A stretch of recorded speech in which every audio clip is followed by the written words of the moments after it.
Providers from Northwest Arkansas prosecutor. The Benton County prosecuting attorney says his office will enforce the new state law, making nearly all abortions illegal. 5 News reporter Catherine Gilker shows us why the prosecutor felt the need to send a letter to Planned Parenthood and get the Planned Parenthood response. Catherine? Several prosecutors around the country have come out saying they won't enforce their state's abortion laws.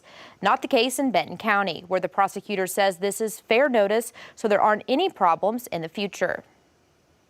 Benton County Prosecutor Nathan Smith issued this letter to Planned Parenthood Tuesday, reminding the organization abortion is illegal in Arkansas unless it's to save a mother's life. I think it's extremely reckless. I think it's a violation of your oath of office to simply say I will not enforce a law passed by our legislature, because the people of Arkansas have the right through their elected representatives to determine public policy. In Arkansas, the majority of people clearly feel that the abortion is the killing of an unborn child, should not be allowed. I agree with that, and we'll be enforcing that law. The letter was delivered to the Planned Parenthood Great Plains Center in Rogers.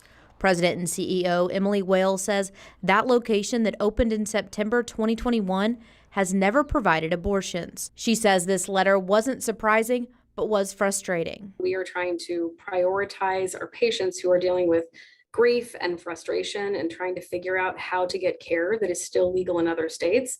This is what we're dealing with. What we're having to do is take time and stop our focus on patients to respond to a letter that really isn't based in supporting people. Under Act 180, if someone performs an abortion, they can be charged with a felony punishable by up to 10 years in prison and/or a fine up to $100,000. Smith says women seeking abortions will not be punished, just the provider. It is the will of the people of Arkansas to criminalize abortion in all cases except to save the life of the mother. We will follow that, and we will be enforcing the law and prosecuting anyone who violates it. Wales says the Rogers Clinic will remain open, providing all services it did before Friday's Supreme Court decision. The prosecutor's office is designed to also be a place of support for victims, and it's concerning to us that instead of focusing on that, we are hearing from the prosecutor about pursuing crimes that are not happening.